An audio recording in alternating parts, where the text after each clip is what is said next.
నమస్తే, welcome to think Andhra.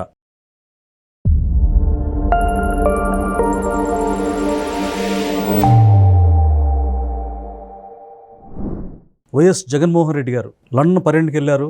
ఆయన ఇక్కడైతే కార్యకర్తలకు చాలా గట్టి పనే పెట్టారు. ఎందుకంటే ఒక్కో నియోజకవర్గానికి 50,000 సంతకాలు కావాలని మెడికల్ కాలేజీల విషయంలో నిరసనలో భాగంగా ఈ పని అయితే అప్పగించారు. ఆయన మాత్రం వెళ్ళిపోయారని చెప్పి కార్యకర్తలు చాలా లోపల మదన పడుతున్నట్టుగా మనకు తెలుస్తూ ఉంది. ఇదే అంశంపై మనతో మాట్లాడడానికి రాజకీయ విశ్లేషకులు అడుసుమల్లి శ్రీనివాసరావు గారు ఉన్నారు. వారిని అడిగి పూర్తి విషయాలు తెలుసుకునే ప్రయత్నం చేద్దాం. నమస్కారం సార్. నమస్కారం అండి. సార్, జగన్మోహన్ రెడ్డి గారు ఈ మెడికల్ కాలేజీల మీద నిరసన వ్యక్తం చేసి చాలా గొప్ప ప్రగల్భాలు పలికారు. ఆయన మేము గట్టిగా ఫైట్ చేస్తాం, మీరు చేస్తుంది దుర్మార్గం అంటూ. అలాగే కార్యకర్తలకు కూడా భారంగా చాలా పని అప్పగించారు.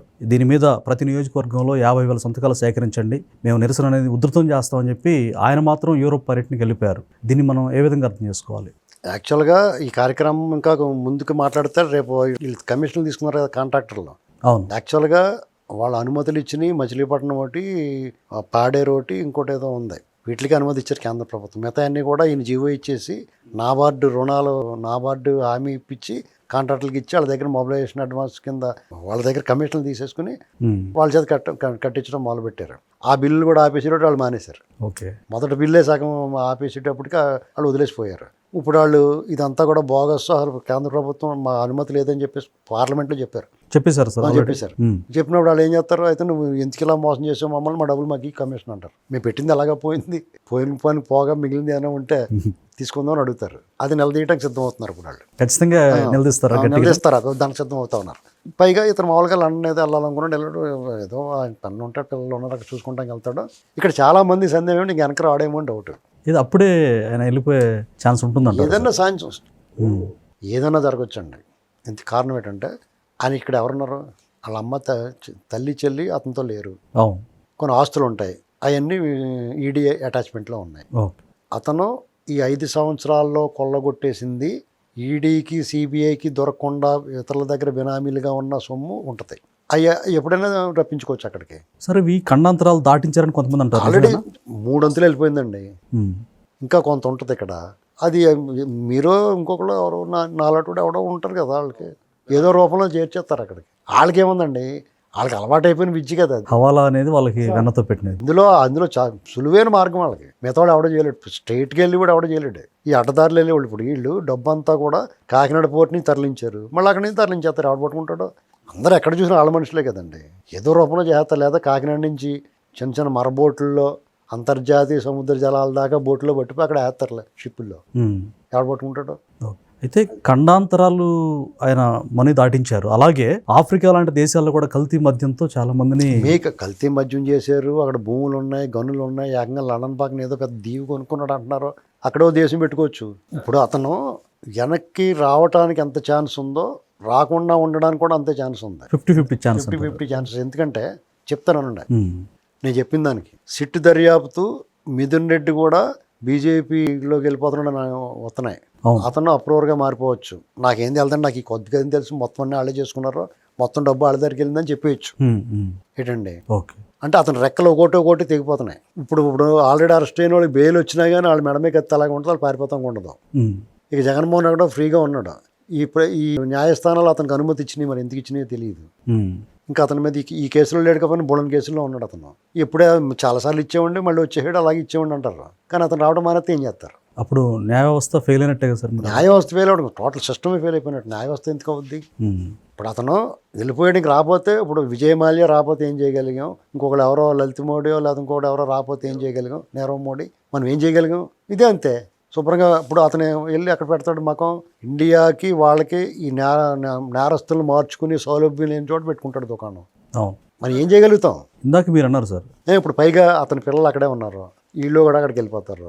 దాంతో అతను నష్టమే ఉంది. ఇప్పుడు ఆల్రెడీ అతను గతంలో 1,00,000 కోట్లు కొట్టేయడం అన్నాం, 43,000 కోట్లు సీజ్ అయ్యింది. మిగతా సొమ్ము ఈ 10 ఏళ్లలోనూ 100 రెట్లు పెరిగిపోయి ఉంటుంది. దాన్ని అంతా వేరే చోట ఇన్వెస్ట్ చేసాడు. అతను అధికారంలో ఉన్నప్పుడు చాలా వరకు దాటిచ్చేసాడు. బంగారం కొన్నారు, బంగారం ఎలా పెరిగిపోతుంది చూసారా? అసలు భయంకరంగా. ఒక సంవత్సరం 2 సంవత్సరాల క్రితానికి డబల్ త్రిబుల్ అయిపోయి ఉంది. అవును. ఒక 10 ఏళ్లలో చూడండి, 2015లో 23,600 ఉన్న 10 గ్రాముల బంగారం ఇవాళ ఎంతండి? 1,23,000 అయింది. 1,00,000 పెరిగింది. వీళ్ళు 14 నుంచి 19 వరకు కొన్నాడు కొనలేదో తెలియదు, కానీ 19 నుంచి 24 వరకు ఎప్పుడైతే కొన్నారు. అప్పుడైనా 60,000 50,000 ఉంది కదా ఏంటండి. అది ఇప్పుడు అంత అయిపోయింది. ఈ డబ్బంతా అక్కడ తరలించేసి నాకు 6th ఛాన్స్ ఏదో చెప్తుంది, ఇది రాడేమో అనుకుంటున్నాను నేను. నిజంగా ఇది ఒక రకంగా బిగ్ బ్రేకింగ్ అనుకోవచ్చు సార్. ఎందుకంటే మనం చెప్తే పెద్ద బ్రేకింగ్ అవ్వదు, కానీ ఏదైనా వార్త వస్తే వచ్చే ఉద్దేశం లేదని. కానీ జనరల్గా వస్తాడేమో అంటే వాళ్ళ పార్టీని మేము మళ్ళీ వస్తాం గెలుస్తాం ఇంకా మళ్ళా గెలుస్తామని చాలా మంది కొంతమంది భయపడుతున్నారు, కానీ అతను తెలిసి మళ్ళీ గెలవము అని అర్థమైపోయింది క్లియర్గా. అతను మనుషులందరూ వదిలేసిపోతున్నారు కదా, వాళ్ళ పార్టీ వాళ్ళు చాలా మంది పెద్ద నాయకులు అందరికీ తెలుసు.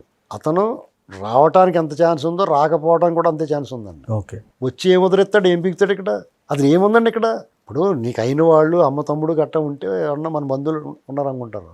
అలాగే చాలామంది ఎన్ఆర్ఐలు అందరిని వదిలేసి ఉద్యోగాలు చేసుకుంటున్నారు కదా, పోయి హ్యాపీగానే అక్కడ సెటిల్ అయ్యారు కదా. అలాగే ఇతను సెటిల్ అవుతాడు. ఇప్పుడు ఇతనికి వీళ్ళతో సంబంధాలు ఉండాలి అనుకుంటే వాళ్ళే రప్పించుకుంటాడు.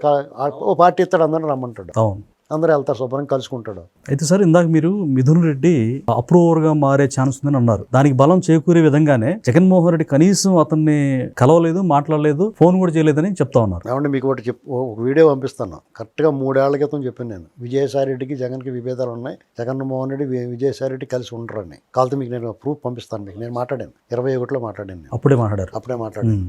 అది నిజమైంది, అది నిజమైంది కదా. నా అంచనా నాకు అనిపిస్తుంది వీళ్ళిద్దరికి ఇతను రాడేమో అని. ఎవరికన్నా కుటుంబం ఉందనుకోండి, ఆ కుటుంబం కోసమన్నా ఒక సెంటిమెంట్ ఎమోషన్ ఉంటుంది. అతనికి ఎమోషన్ లేదు, ఓన్లీ క్యాలిక్యులేషనే. అటువంటిప్పుడు వాళ్ళ భార్య భర్త పిల్లలు అక్కడే ఉన్నప్పుడు నువ్వు వై ఆంధ్ర, వై ఇండియా, అతనికి ఇంతకీ ఇక్కడ ఏంటి పని, ఏం పని ఉంది అక్కడ అతనికి? మళ్ళా జనం గెలిపించరు, అతని బొమ్మ మొత్తం చూస్తారు. అది ఆ విషయం అతనికే తెలుసు. ఇన్ని మాట్లాడినోడికి అది తెలియదా? మరి పేరు లాంటి వాళ్ళ పరిస్థితి ఏంటి సార్? నెక్స్ట్ వాళ్ళు ప్లేట్ మార్చేస్తారు. చంద్రబాబు నాయుడు గారు దేవుడు సూర్యుడు వీరుడు అంటే ఇప్పుడు వీళ్ళు మంచోళ్ళు కాబట్టి చేర్చేసుకుంటారు, లేదంటే వాళ్ళు ఏమనుకుంటూ వదిలేస్తారు.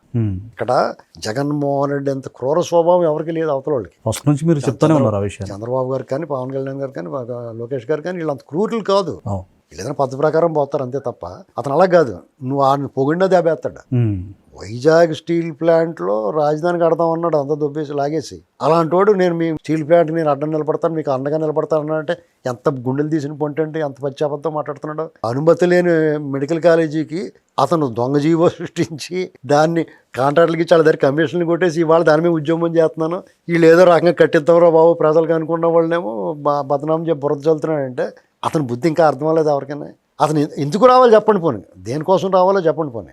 బాబాయ్ విషయం పైగా అతను అన్ని రానున్న రోజులన్నీ ముళ్ళకంపలే దారి.